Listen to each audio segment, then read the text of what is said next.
राज्यातील वारकऱ्यांची ओढ विठू माऊलींच्या दर्शनासाठी लागली असून अनेक दिंड्या माऊलींचा गजर करत पंढरपूरकडे प्रस्थान होताना दिसत आहेत. संत तुकाराम महाराज यांचे समकालीन असणारे श्रीगोंद्याचे ग्रामदैवत संत शेख महम्मद महाराज यांच्या पालखी सोहळ्याचं हे तिसरं वर्ष असून शेख महम्मद महाराजांची पालखी पंढरपूरकडे प्रस्थान झाली. जवळपास 3000 पुरुष आणि महिला वारकरी यावेळी पालखी सोहळ्यामध्ये सहभागी झालेत. सकाळी संत शेख महम्मद महाराज मंदिर परिसरातून अगदी भक्तिभावात पालखी निघाली असून संपूर्ण शहराला प्रदक्षिणा घालत पालखी पुढे प्रस्थान करणार आहे. शहरातून पालखी जात असताना अनेक भाविक भक्तांनी घरापुढे रांगोळ्या काढत पालखीवर पुष्पहार अर्पण करत पालखी सोहळ्याचं स्वागत केलं. तर श्रीराम मंदिर येथे शेख महम्मद महाराजांचे अश्व माऊलींचा भव्य रिंगण सोहळा पार पडला.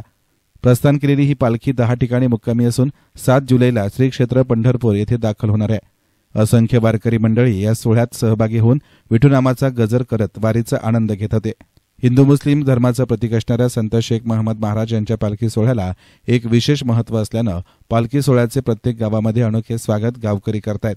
या पालखी सोहळ्याला गावकऱ्यांसह नेते, अधिकारी वर्ग, नगरसेवक, वारकरी संप्रदाय यांचं मोलाचं योगदान असल्याचं यात्रा कमिटी अध्यक्ष गोपाळ मोटे पाटील यांनी सांगितलं.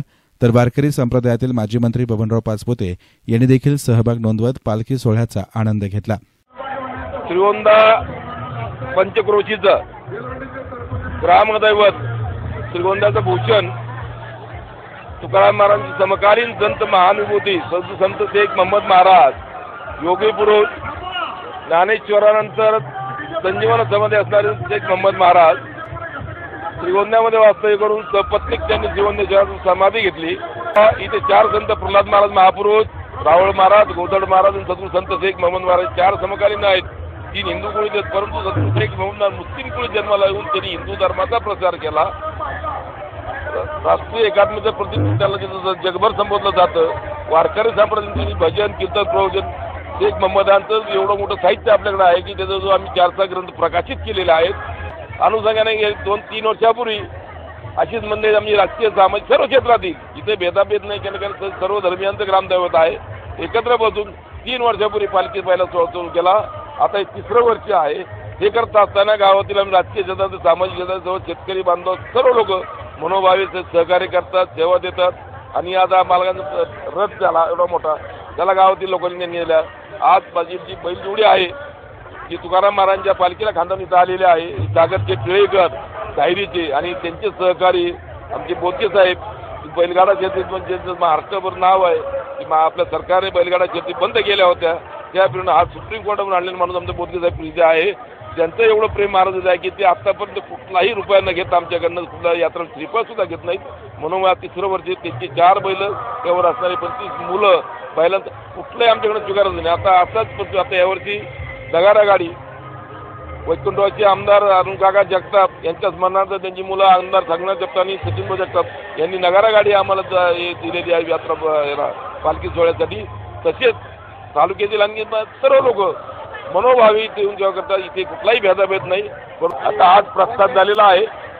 आजचा मुक्काम शेडगाव इथे होईल, उद्याचा मुक्काम आमचा खेड इथे होईल, 3रा मुक्काम तर भिगवणमध्ये होईल, 4था मुक्काम पळदेवमध्ये होईल पुणे जिल्ह्यात, 5वा मुक्काम इंदापूरला होईल, 6वा मुक्काम पुणे जिल्ह्यात बावड्याला होईल, 7वा मुक्काम अकलूजच्या पुढे वेळापूर आहे तिथं होईल. त्याच्या पुढे शेवटी 8व्या मुक्कामी पालखी आमची 9व्या मुक्कामी पंढरपुरात दाखल होईल. पंढरपुरात दाखल्यानंतर वाकरी या ठिकाणी जे आम्ही 2 वर्ष रस्त्यानं संत भेटीला म्हणतो तुकाराम महाराजांची, पहिल्या वर्षी आम्ही विराची गुरवली या ठिकाणी झाली होती, गेल्या वर्षी इंदापूरमध्ये झाली. पण यंदा असं ठरलं की वाकरीमध्ये माऊलींची पालखी असते, तुकोबांची माऊली असते, मुक्ताईंची माऊली असते, सगळ्या तिथे संत भेटून यावर्षी संत भेट वाकरी वारकऱ्यांसाठी. इथनं आता आमच्याकडे काही वाहनं आहेत आणि त्यांच्यासाठी त्यांचा जर वाटचाल करताना एक त्यांचं सामान असावं त्यासाठी शबनम दिलेले लोकांनी डोनरने दिलेलं, आपण नाही. किंवा रस्त्याने जाताना जिथं मुक्कामा ठिकाण आहे त्या ठिकाणी आमच्या डॉक्टरांची टीम लोक संध्याकाळी येते, कुणाला काही कमी पडलं त्यानंतर सकाळचे चहा नाश्ताच्या दुपारच्या प्रत्येक ठिकाणी कार्यालय आहे, मुक्कामा ठिकाणी कार्यालय आहे. दुसरी सुविधा असं की ज्या गावात आम्ही वारकऱ्यांसाठी ज्या गावात मुक्काम आहे तिथले सरपंच असतील किंवा कोणी पुढार असतील त्यांच्या गाठी घेऊन त्यांना पत्र दिलं की बुवा यावर्षी अगोदर पाऊस झालेला आहे तेव्हा मच्छरचं प्रमाण जास्त आहे, 2-3 वर्षापूर्वी आपल्याकडे कोरोनाचं सावट आलेलं होतं. रोगराईचं तुमच्यासाठी तुम्ही काय ज्या उपाययोजना करतील ते करा. त्यानंतर आपण स्वतः एक यात्रा उत्सव कमिटी, पालखी सोहळा कमिटीने एक ते औषध मशीन फवारा मशीन आहे ते आपण आणलेलं आहे. त्यालाही आम्हाला लोन मिळालं आहे. किती वारकरी सहभागी झाले आहेत? या वारकऱ्यांचं त्या जवळजवळ 2,500 ते 3,500 वारकरी आता आहे निघताना, आणि पुढे जाताना ते थोडे वाढत जातात. दृश्य आहे आणि सगळीकडे ज्यावेळेस पालख्या निघाला त्यावेळेस शेख बाबांच्या नावाने आपले निघावं अशा प्रकारची चर्चा झाली.